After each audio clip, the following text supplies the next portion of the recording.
prazer, para quem não me conhece, sou Ilana Pinheiro, agora Ilana Pinheiro Silva, porque sou casada, e aí sou fisioterapeuta e consegui esse ano o meu título de especialista em gerontologia, fisioterapia em gerontologia pelo COFITO, e sou mestre em tecnologia, gestão e saúde ocular pela Unifesp. Foi me dada essa grande missão de falar em alguns minutos sobre exercícios de equilíbrio em idosos, do básico ao avançado. Então, antes de falar sobre exercícios, não tem como a gente não conceituar, pelo menos, né, falar sobre alguns conceitos, alguns conceitos importantes que envolvem o balance, né, que seria aí o nosso equilíbrio. Então, o balance é o declínio. Bom, antes de falar do balance, eu trouxe algumas informações acerca do que é o balance, né? De como ele vem sendo tratado, de alguns dados importantes, né? Que relacionam aí o balance, que é o controle postural. Então, um declínio na estabilidade postural e inicia-se a partir da 4ª década de vida e acentua-se a partir da 6ª década. 70% dos idosos em geral refere falta de estabilidade. Então, todos nós que atendemos aí, fisioterapeutas, temos esse público-alvo como nossos pacientes queridos, a maioria deles relata para nós aí falta de estabilidade, déficit de equilíbrio, com várias outras coisas associadas. 55% relatam ter dificuldade para andar em terrenos irregulares, 40% para subir escadas, 30% para andar no escuro, e os octogenários têm 7 vezes mais chances de ter problemas de equilíbrio. Então, vejam que nós temos aí várias tarefas relacionadas à estabilidade postural, tanto à orientação como ao controle da estabilidade. E quais são aqueles fatores que comprometem o balance? São as doenças e condições de saúde, a atividade física insuficiente, o uso inapropriado de medicamentos, distúrbios psicológicos, o medo de cair e a falta de confiança, além da baixa autoeficácia em relação ao restabelecimento da postura e do próprio equilíbrio, além dos múltiplos comprometimentos, né? Nós vamos conversar aí o que seria, de fato, a definição de balance. Então, de acordo com a nossa querida CIF, o balance é uma função complexa, que engloba diferentes sistemas fisiológicos. Então, vestibular, proprioceptivo e visual, no caso, a parte sensorial. E a gente tem outros conceitos, então, a tarefa motora complexa, que envolve a interação de múltiplos processos sensorimotores, além do planejamento e execução de padrões de movimento. Então, o balance, ou equilíbrio, não é somente manter o centro de gravidade, então, CG aí, lê-se centro de gravidade, dentro da BS, que seria base de suporte.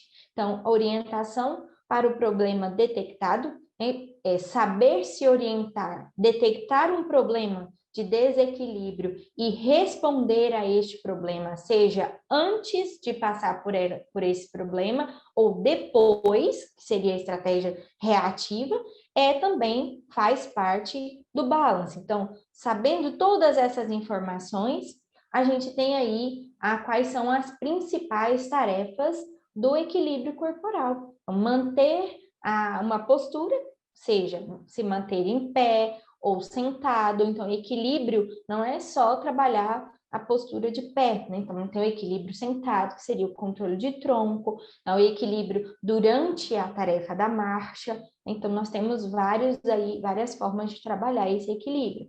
Controle do corpo durante o movimento voluntário. Por exemplo, as transferências. Então, passar do sentado para de pé também é uma tarefa do balance, né? Do equilíbrio. Passar de pé para sentado, contrário, ou do deitado para sentado, porque eu preciso manter o equilíbrio na postura sentada. Então, tudo isso faz parte também.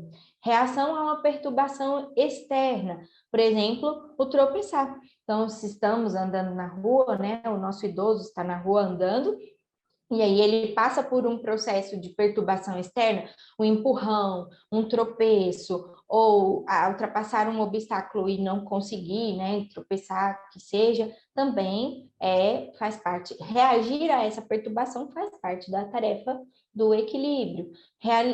Mecanismos preditivos antecipatórios, ou seja, eu estou num shopping, por exemplo, né, o idoso está num shopping ou atravessando uma rua, eu preciso pensar, olhar para um lado e para o outro, calcular a distância, ou se eu preciso ultrapassar um meio-fio, ou enfim, nós temos aí também esses mecanismos. Realização de duplas tarefas simultâneas e manter o equilíbrio. Fazemos isso o tempo todo. Colocar um objeto numa prateleira, a carregar de sacolas ao mesmo tempo que anda, né? Então, tudo isso inclui uma tarefa do balance. Cíntia, vocês estão vendo aí a apresentação? Aparece uma mensagem aqui que vocês não estariam vendo. Estamos Tudo sim, certo? tá tudo certo. Tudo certo, tá bem, obrigada. Bom, então o que temos aí? O balance é a capacidade de manter a estabilidade e a orientação. Então, o que seria a estabilidade? É a habilidade de manter o centro de gravidade na base de suporte durante perturbações, sejam elas internas ou externas. E a orientação, que é a manutenção do alinhamento corporal na base de suporte durante uma função proposta, que seria o mapa dos limites de estabilidade.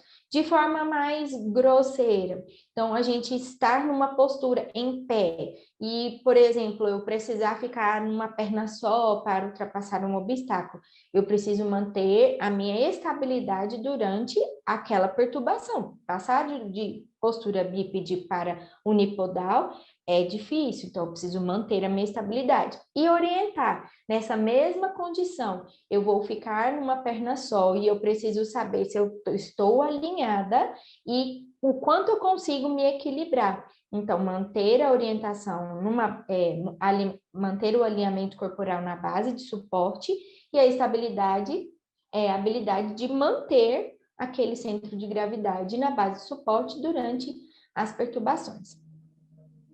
Bom, quais são os sistemas que compõem o balance? Isso é importante, por quê? Porque quando eu for treinar o equilíbrio do meu paciente idoso, né, da pessoa idosa, nós temos aí, mais uma vez, que ter que corrigir a terminologia por conta da mudança do Estatuto da Pessoa Idosa. Então, quando vamos trabalhar a força, trabalhar os sistemas que compõem o balance, eu preciso saber quais são para poder inserir aí durante a minha terapêutica, durante a minha abordagem. Então, força muscular, isso a gente já sabe, amplitude de movimento, e aí eu dou um destaque maior, principalmente para a amplitude de movimento do tornozelo, do quadril, nós vamos entender isso mais à frente.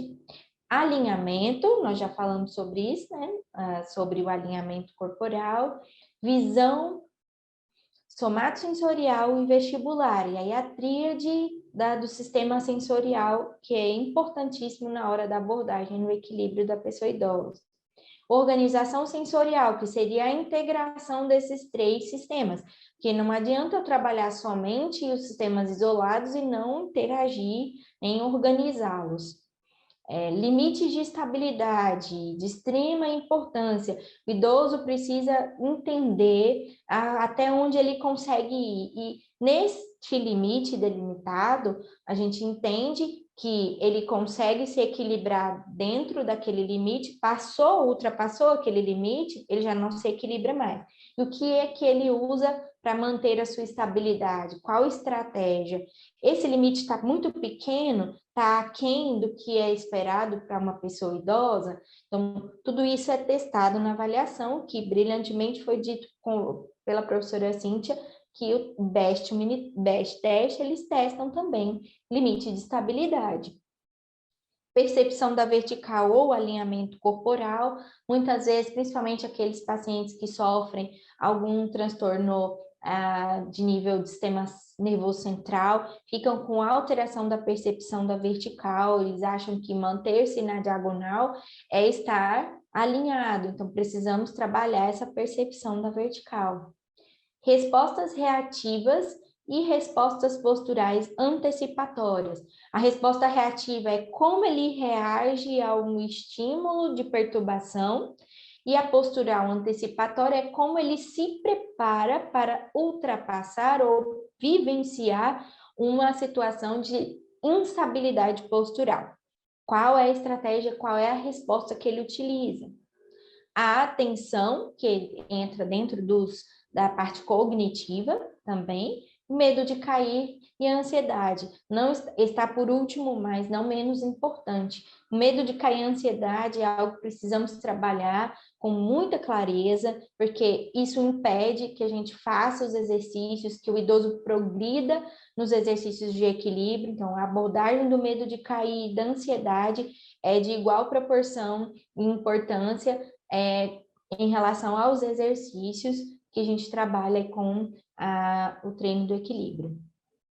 Quais são as tarefas? A gente até já comentou sobre isso, né?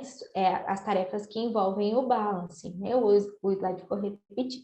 Bom, antes de começar a falar sobre os exercícios, eu só vou citar as estratégias motoras, porque eu não sei se é de conhecimento de todos, os alunos que já participaram aí da pós-graduação, que têm um estudo maior dentro do equilíbrio, prevenção de quedas, já trabalham com geronto, entendem sobre estratégias motoras, que são aquelas estratégias, são os padrões de movimento utilizados para recuperar a estabilidade após o deslocamento do centro de massa.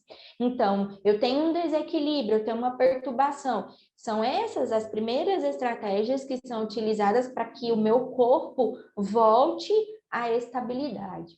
Tá? Então, nós temos estratégias motoras reativas e de equilíbrio. Então, são aquelas de proteção, que no caso a estratégia do passo, e as do equilíbrio, que são as outras, que são a do tornozelo e do quadril. Então, nós temos aí 3 principais estratégias, como eu acabei de citar. Tornozelo e quadril são estratégias de equilíbrio, e a estratégia do passo é já uma estratégia de proteção. Então, é tão grande a perturbação que a gente vai lá e dá um passo, ultrapassa o limite de estabilidade. Então, eu trouxe aqui para ilustrar para vocês, né? Não reparem, os vídeos são vídeos caseiros, mas a gente fez para tentar ilustrar para vocês. Na estratégia do tornozelo, ela é geralmente ativada com uma perturbação pequena, tá? A gente consegue perceber, principalmente quando nós estamos em apoio unipodal. Digo, nós que, a maioria das pessoas que não tem alteração do equilíbrio. Mas como a gente faz uma perturbação bem lenta, quem reage primeiro é o tornozelo. Então, vejam aqui no vídeo, que dá para ver bastante a ativação do tibial anterior. Estou fazendo uma perturbação antero-posterior. Então, no caso aqui, né, isso, na paciente, tá? Então, quando a gente tem um balanço anterior, eu tenho a ativação dos paravertebrais, isquiotibiais e gastrocnêmio. Então, eu empurrei o paciente para frente, ele tem que agir com a musculatura posterior. Se eu empurrei o paciente para trás, ele vai reagir com a musculatura anterior, trazendo o corpo para frente. E aí eu tenho ativação de abdominal, de quadríceps e tibial anterior. O que a gente precisa entender, e eu logo vou comentar no final, a importância da musculatura de tronco. Né? Aqui, a estratégia do quadril. Então, aqui no quadril, a gente tem um movimento contrário, né? Então, quando eu empurro o paciente para frente, é exatamente a musculatura anterior que contrai. Porque, veja, o movimento é esse, eu não fiz nenhum estímulo, mas é só para mostrar que o movimento é este que o paciente faz. Então, é um estímulo maior que não ultrapassa o limite de estabilidade, mas o paciente precisa movimentar o corpo para trazer o equilíbrio, né? Para trazer a orientação e a estabilidade do corpo, tá bem? Então, empurrou o paciente, né? O balanço anterior, ele contrai musculatura abdominal e quadríceps. Se for o balanço posterior, ele vai contrair a musculatura posterior. Então, estratégia do quadril, um estímulo maior, mas que não ultrapassa o limite de estabilidade.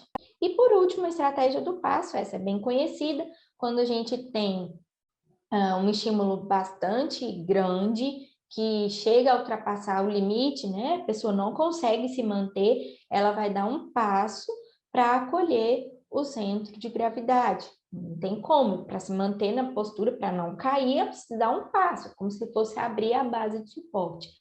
Então, aqui está ilustrando o passo para frente e aqui o passo lateral. Então, lembrando que as estratégias, elas entram tanto antero-posterior como látero-lateral, tá? E aí, só trouxe essas estratégias para saber, para passar para vocês a importância de treinarmos, porque o idoso, ele só utiliza a estratégia do passo, a grande maioria deles. Então, eles inutilizam as reações de equilíbrio e passam direto para a reação de proteção. Então, mesmo que o estímulo seja muito pequeno, eles já utilizam a estratégia do passo. E aí, se eu tiver um estímulo maior, ele já não tem carta na manga para utilizar. Então, a importância de se treinar as estratégias tanto de tornozelo como de quadril, para que ele possa ter opções, né, dentro do que a gente tem de desestabilização e de perturbações, e deixar para utilizar a estratégia do passo quando for mesmo necessário, tá? Então, quais são os objetivos na avaliação? Então, identificar a existência de problema de balance, determinar as causas da disfunção. Quais são as causas? Pode ser sensorial, pode ser motora, pode ser cognitiva, podem ser as três, pode ser na escolha das estratégias, enfim, a gente só vai conseguir identificar e determinar as causas se fizermos uma boa avaliação. E identificar também a repercussão sobre a atividade e participação. O que essa pessoa idosa deixou de fazer depois que teve episódios de quedas ou está com desequilíbrio? Deixou de passear, deixou de ir ao mercado, diminuiu sua atividade, não consegue mais ir ao banheiro sozinha. Então, enfim, a gente precisa identificar para poder traçar o plano de terapêutico mais adequado. E a intervenção fisioterapêutica? Quais são os nossos principais objetivos dentro do treino de balance, né, do treino de equilíbrio? Então, melhorar a estabilidade dentro da base de suporte. Então, eu não consigo treinar ou trabalhar o equilíbrio com exercícios muito elaborados se eu não treino básico. Por isso, a importância da avaliação. Melhorar o uso das informações sensoriais, e isso inclui o somato sensorial, que seria aí melhorar a informação tátil, né, e proprioceptiva do tornozelo e todas as articulações, mas principalmente os pés, melhorar a distribuição de peso e alinhamento corporal, aumentar o limite de estabilidade, e isso é muito importante, principalmente para desequilíbrios pequenos, para perturbações pequenas, e aí foi o que eu disse, né, das estratégias, melhorar as estratégias antecipatórias e compensatórias, melhorar o processamento cognitivo, aumentar a estabilidade durante as atividades de vida diária e instrumentais, melhorar força e flexibilidade, isso também é de extrema importância, adaptar o ambiente e, para tudo isso, precisamos fazer repetição de exercícios em diferentes condições. Eu li uma matéria que o cérebro precisa, às vezes, repetir 400 vezes para aprender uma determinada atividade. Então, a importância de muitas vezes repetimos os exercícios, mas também em diferentes condições, olhos abertos, olhos fechados, com superfície instável e estável, trabalhar a sensibilização e mobilidade dos pés, e aí nos próximos slides eu mostro para vocês alguns vídeos bem simples, tá?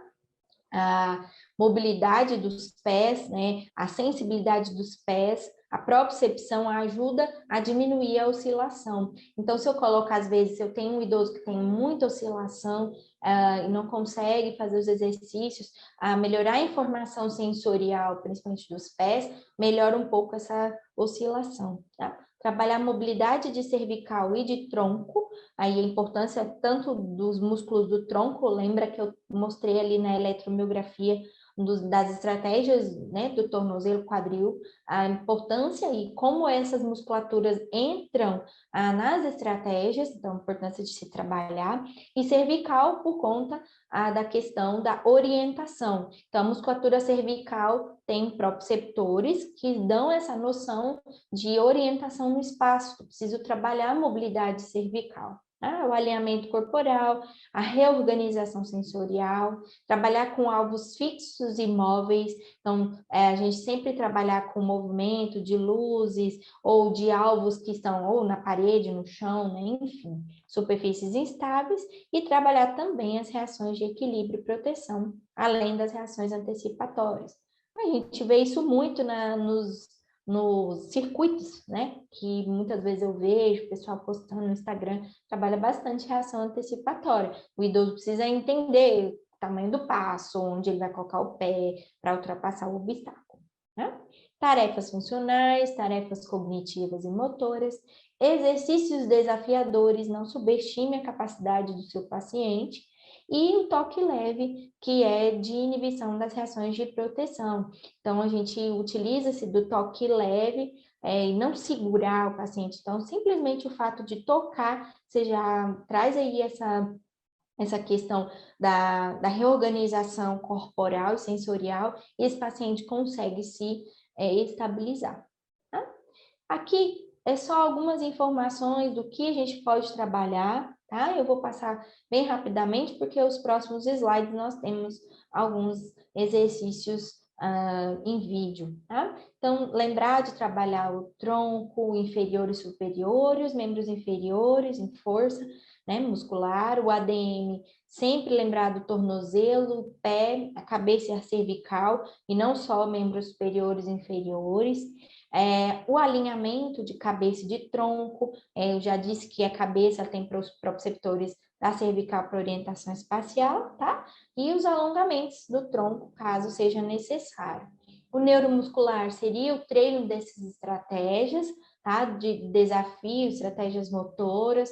O sensorial, trabalhar aí várias condições, tanto dos pés, como a questão da privação sensorial, com óculos de conflito, enfim, né, para trabalhar várias partes sensorial, e o vestibular, importante, né, percepção e cognição, inclui aí treino de ar, de marcha, dos ajustes posturais antecipatórios, esse APA também. Sistema emocional é dar segurança e progredir lentamente com os exercícios. Material, eu trouxe alguns exemplos aqui, mas material é muito relativo, a gente consegue trabalhar com pouco material, com muito material, enfim, o fisioterapeuta conhecido como depois o terapeuta ocupacional, porque na minha opinião são os mais criativos, nós também precisamos ter criatividade, que muitas vezes não temos todo o equipamento. Tá? Então, desde cones e chapéu, esse chapéuzinho chinês, os argolas, escada de agilidade, discos, enfim, dá para trabalhar com vários instrumentos. Dentro do que a gente tem de intervenção, melhorar a estabilidade dentro da base de suporte, seria começar com uma base maior e diminuindo a base, depois ir para o semi-tandem, o tandem, e aqui a última posição seria o unipodal. Então, progredir sempre que a capacidade do paciente idoso melhora. Então, na base de suporte aberta, né, mais larga, ele já está fazendo o exercício bem, então vamos diminuir a base, e assim sucessivamente. Porque nós estamos e nós vivenciamos em toda a nossa vida vários tipos de base de suporte. Às vezes eu preciso andar num lugar estreito e num corredor e eu vou precisar minimizar a base. Ou às vezes eu vou precisar agachar ou me sentar. Enfim, a gente vive num mundo dinâmico que eu não tenho só uma base, né? Então, eu preciso treinar esse paciente em várias bases de suporte, né? Força muscular e flexibilidade, então eu tenho aqui exercícios que eu posso tanto realizar com step, trabalhando com dupla tarefa, né? O exercício mais completo de todos, que para mim é o sentar e levantar, que ele é extremamente efetivo e trabalha aqui estabilidade de tornozelo também, força muscular de membros inferiores, e aqui eu posso associar. Aqui, trabalhando mobilidade de tronco, com as rotações de tronco, tá? E de cervical também. E aqui acaba sendo um exercício vestibular também. E aqui, o passo alternado, o STEP, trabalhando base de suporte unipodal e força muscular de membros inferiores, enfim. Isso daqui são exemplos, tá, pessoal? De trabalhar força muscular e flexibilidade. Mas, assim, nós temos aí N ferramentas e eu creio que muita criatividade, mas é o que mais importa. O simples se torna eficiente e muitas vezes elaborar um exercício muito difícil, você vai mais complicar a cabeça do paciente do que efetivamente trabalhar o equilíbrio. É importante não exagerar nas informações, às vezes muita informação pode até frustrar o idoso, então é importante a gente pensar no qual a finalidade do exercício, que eu vejo tem muita criatividade, exercícios que eu fico assim, às vezes eu vejo, né, em redes sociais, e eu fico impressionada com como a criatividade, mas o quão esse exercício é funcional, o que esse exercício vai trazer de benefício para o meu paciente, dentro do equilíbrio do balance. Então, é importante fazer essa reflexão e não só pensar num exercício bonito e atrativo para o paciente, tá? Dessensibilização de pés, aqui trabalho movimento de tornozelo com o disco proprioceptivo, trabalhando também a dessensibilização, tá? E aquelas bolinhas simples de cravinho, e lembrar que trabalhar a dessensibilização de pés é a parte que tem que ser feita antes de colocar o paciente de pé.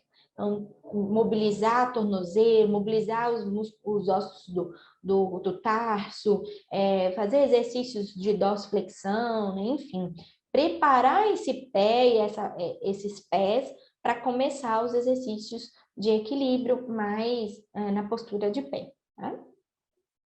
Aqui, mobilizar de tornozelo e pés. Então, veio aqui o balancinho, que é muito interessante, que faz uma oscilação importante e o paciente precisa trabalhar e mexer com todos os músculos do tornozelo. Aqui a tábua de equilíbrio, que é maravilhosa para também trabalhar a mobilidade de tornozelo e pé.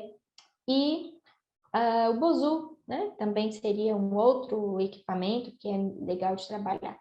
Posso trabalhar em pé? Pode. O simples fato de colocar o paciente em apoio unipodal, eu vou trabalhar a estratégia de tornozelo, eu vou trabalhar a musculatura, a propriocepção, né, de tornozelo, a musculatura intrínseca de pé e fazer um movimento de dorsiplant ou usar o TheraBand. Eu preciso não só o dorsiplant, mas também trabalhar inversão e eversão. Aqui, as estratégias, como eu trabalho? Veja, aqui a paciente faz o movimento da estratégia. Então, saiu, olha, inclina o tronco para frente, depois ela volta, encosta na parede. Quanto maior a distância da parede, mais a gente faz o trabalho do tronco. Quando ela sai da parede, ela precisa manter a estabilidade na postura. Então, a gente consegue trabalhar essa estratégia do tronco, né, ou do quadril, nesse caso. Aqui, para trabalhar, veja, como eu tenho a estratégia do passo, aqui eu estou trabalhando com ela a estratégia do passo, como é que ela é feita, né, para que lado, para um lado, para o outro, para as laterais, aqui ela poderia também fazer cruzada, tá? Então, dessa forma eu também trabalho a estratégia do passo. E aqui, mais uma vez, agora diferente, voltando com extensão de tronco, a estratégia do quadril de extensão, né? Então, a gente tem a estratégia de flexão e a estratégia de extensão. Aqui, vídeos gentilmente cedidos pela nossa colega e amiga Cíntia, ela cedeu os vídeos e a gente colocou aqui para mostrar para vocês, porque aqui ela trabalha alcance funcional. Então, veja, ela dá o estímulo e segura, né, o bastão e o paciente precisa fazer força para pegar o bastão. Então, a gente trabalha aí o alcance funcional e o limite de estabilidade. no vídeo seguinte, ela mostra, né, o objeto e a paciente precisa buscar. Veja que está mais longe e ela não pode sair da base. Tem uma referência embaixo para ela não sair. Então, aqui, além da gente testar o limite de estabilidade, a gente já está treinando. Então, o paciente foi sem desequilibrar, então, ótimo. Então, vamos colocar mais longe para ver se ela consegue. E veja que ela está testando os limites para todos os lados, né? Lateral, com os dois braços, para frente, para trás, então, para baixo, o limite de estabilidade precisa ser treinado em todas as direções. Aqui, mais uma vez, alcance funcional, limite de estabilidade, tá? Ela treinando em base de tandem, né? Quase semitandem aqui e de cá tandem. Então, mais uma vez, mudando base de suporte para treinar o limite de estabilidade e melhorar essa percepção do limite do paciente. Tá? No outro vídeo, ela faz exercícios em tandem, tá? Também para trabalhar esse equilíbrio na postura. Bom? Aqui, o sistema sensorial. Então, eu trouxe aqui o treino, e aqui tem uma participação especial do Snoopy, meu cachorrinho, e aqui a minha mãe, né, no caso ela é paciente, fazendo um exercício de equilíbrio na base de suporte instável, que é um balance pad, e ela está com privação sensorial. Aqui no espaguete, né, esse macarrão que o pessoal utiliza para atividade aquática, a gente utiliza para atividade sensorial, tá? Então, aqui eu diminuo a percepção sensorial dos pés, e aí ele precisa utilizar sistema vestibular e visual para se equilibrar. E aqui, nesse caso, a gente está usando o sistema vestibular. Eu privei a visão e tirei o somato sensorial também, tá? A gente tem aí outras formas, vamos privar e com, né, a parte do tapa-olho, que no caso, e do lado de cá, na outra figura, um óculos de conflito sensorial. Aí a gente tem também as estratégias sensoriais visando a reabilitação tanto do sistema vestibular como a reabilitação oculomotor e visual. Então, os exercícios vestibulares incluem os exercícios do olho, né, do olho-cabeça, e os exercícios oculomotores, que é a parte que eu trabalho também, que eu estudo, que são o músculo, né, o movimento do olho, além da visão, nós já sabemos, né, a visão como sistema sensorial, ele também contribui para o equilíbrio e a postura, né, melhora do controle postural dos pacientes. Então, além de trabalharmos o sistema vestibular, é importante trabalhar movimentos rápidos do olho, que são as sácadas, então, para lá e para cá, né, para cima e para baixo, nas diagonais, os movimentos de segmento, porque eu preciso seguir um alvo ou acompanhar um carro para atravessar uma rua, e muitas vezes o movimento do olho prejudicado atrapalha também no equilíbrio, tá? Então, a importância de se trabalhar os exercícios oculomotores. E na pós-graduação, né, da Interfísica, né, no qual eu ministro o módulo de controle postural, a gente aborda aí com ênfase esses exercícios oculomotores e qual é a diferença na melhora do equilíbrio do paciente idoso. E aqui, a integração dos sistemas. Então, trabalhando dupla tarefa, exercícios com o BOSU e movimento de membro inferior e membro superior. Nesse aqui também, a gente trabalhando unipodal, né? E nesse outro, trabalhando aqui com o balance pad, no caso aqui a base, né, de instável, e os movimentos de membros superiores, tá?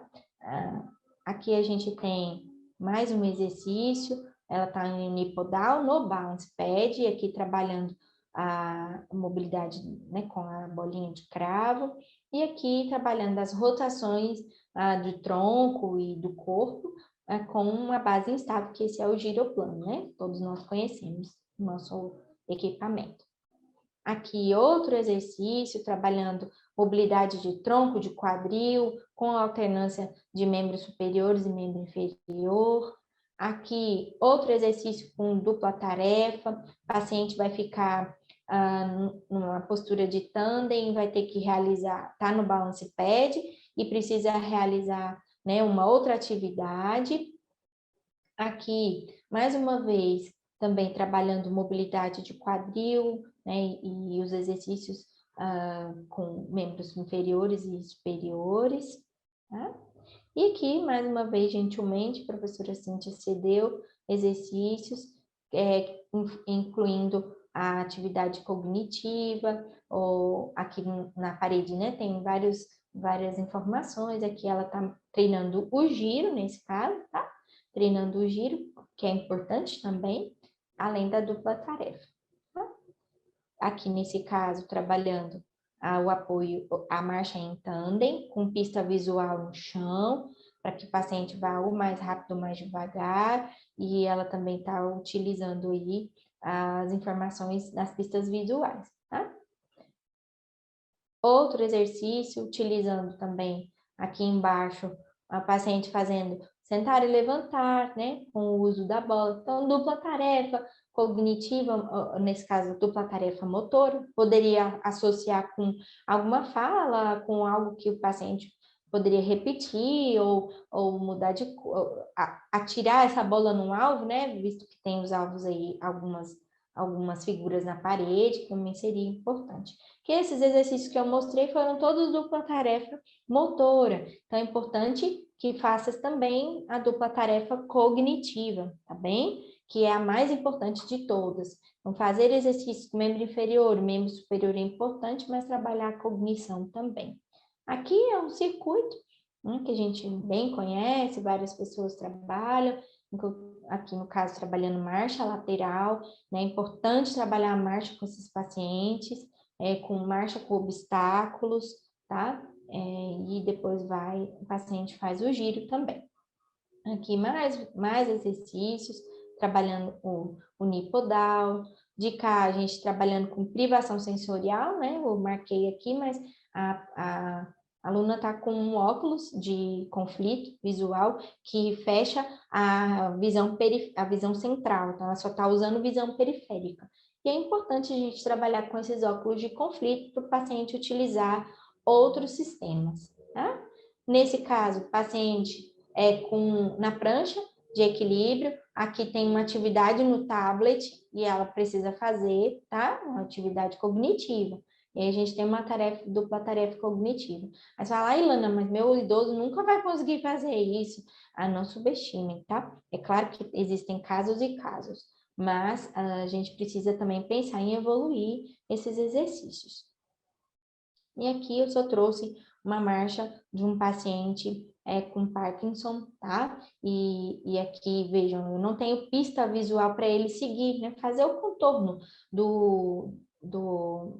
dos cones, tá? Então, a importância de se avaliar bem esse paciente e ver, né, qual a necessidade, qual a demanda. Então, vejam a dificuldade dele ultrapassar os obstáculos sem a pista visual aqui no caso, né? Ele precisava ir para o alvo, tá? E do lado de cá, com a pista, é o mesmo paciente no mesmo dia. Vejam como ele consegue ir, né, com a pista visual, tá? Então, a importância de se fazer uma boa avaliação e entender casos e casos de cada paciente. Eu trouxe, são vários artigos, porque a gente vai fazer uma busca de exercícios para equilíbrio, treino de balance, enfim. A gente tem inúmeros artigos. A gente tem que ter cuidado, né, de selecionar e verificar qual artigo que é mais interessante. Então, esse daqui trouxe aqui o exercício multicomponente, é uma revisão, uma sistemática de 2019, e que vem corroborando com as outras evidências, que os exercícios aeróbicos e anaeróbicos, junto com exercícios de equilíbrio e resistência, traz um efeito melhor do que aquele que não recebeu intervenção ou que recebeu intervenção simples, de um exercício só. Então, os exercícios multicomponentes são mais eficazes. E antes de finalizar com vocês, eu só trouxe a importância do sistema visual e oculomotor, tá? Por que eu sempre trago isso, né, mano? É algo que a gente às vezes esquece de questionar sistema visual, não tem o costume de avaliar o movimento ocular, mas é por conta de todas essas publicações, de todos os estudos que nós estamos tendo de contribuição. E um estudo importante, que foi quando fizeram o teste de Romberg, e fizeram com o paciente fixando perto e longe, o paciente idoso. E quando ele fixa perto, ele tem um melhor equilíbrio do que ele fixando longe. Então, a gente precisa treinar esse perto e longe, olhando perto, olhando longe, olhando em outras direções. Então, a importância do movimento ocular e a contribuição, além da visão, que é a parte sensorial, a parte do movimento dos olhos, tá? A gente não se esquecer também de trabalhar essa parte. Chegando ao fim, né, e abrir para vocês para perguntas, né, ou questionamentos, ou para a gente conversar, porque eu acho que essa aqui é a parte rica do negócio, da coisa, e aí dizer para vocês a importância de se treinar o equilíbrio hoje no idoso é diretamente proporcional à avaliação que você faz, em escolher os instrumentos adequados, interpretar essa avaliação de forma adequada, para que depois que você detecta as disfunções do paciente idoso, para que você consiga estabelecer um protocolo de tratamento com exercícios de equilíbrio simples, que vão ser eficazes, ou exercícios mais elaborados, e progredir esses exercícios, não esquecendo de introduzir no seu planejamento exercícios que vão trabalhar essas reações posturais, exercícios que vão trabalhar com o seu paciente as transferências, a marcha e todas as outras variáveis que incluem tanto atividades básicas de vida diária como as atividades instrumentais, caso esse paciente ainda realize ou dependa de alguém, enfim. Então, a gente precisa pensar num contexto multifatorial das quedas, né, e do próprio equilíbrio propriamente dito, tá? E é isso, eu finalizo aí. Quem já me conhece sabe que essa senhora me acompanha em todos os meus trabalhos, né? Minha avó, que é a minha inspiração. Se você não é da Geronto, ou tem alguma tendência, com certeza você tem uma inspiração. Então, ela é a minha inspiração. Eu trouxe aí essa mensagem para vocês, né? Para que a gente continue seguindo firme e seguindo em frente. Tá? Não esquecendo também de divulgar nossa associação, que ela precisa se fortalecer, e a gente só se fortalece com pessoas. Então, a Associação Brasileira de Fisioterapia em Gerontologia, que reúne aí todos os amantes da gerontologia e da fisioterapia em gerontologia, para que trabalhemos juntos em prol dessa especialidade, tá? Então, é isso. Finalizo aqui minha apresentação